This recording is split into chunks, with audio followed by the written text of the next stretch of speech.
The the truth is that for me to be effective, I really had to develop skills that were different than hands-on keyboard skills, if you will.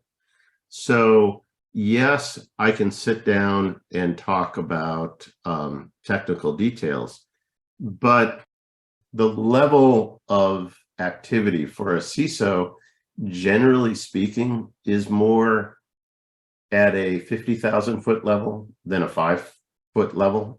So there's a lot of thinking holistically about the architecture of information security, the interplay between the dimensions of cybersecurity, and how they operate within the larger context of an institution. And universities are terrific training grounds for this because we're not a business.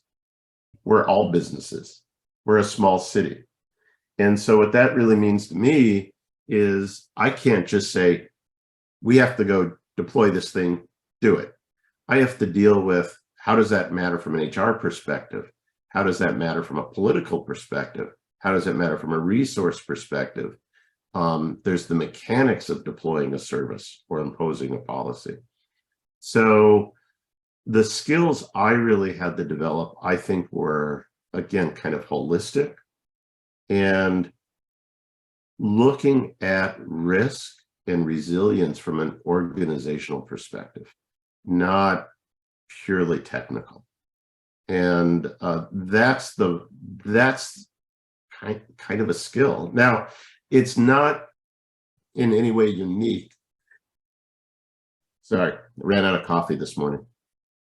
It's not in any way unique to my job.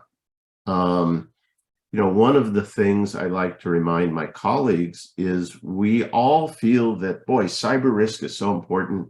It should have more attention put on it by the university executives. But they know this. And the reality is that the folks that run our institutions deal with risk in many different forms every single day. Everything from student health, alcohol abuse, financial health of the institution, facilities, it goes on and on and on.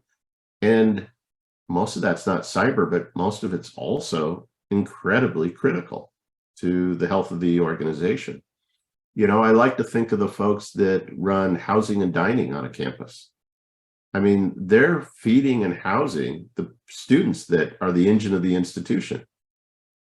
Not a cyber problem necessarily, but it's important to keep this in mind because what I do, I feel is very important. And I do feel cyber is in the ascendancy of something that needs attention. But our institutions are so complex and so varied. And the layers of risk that exist in it are so, so multifaceted that we need to remember that we're one dimension among all that.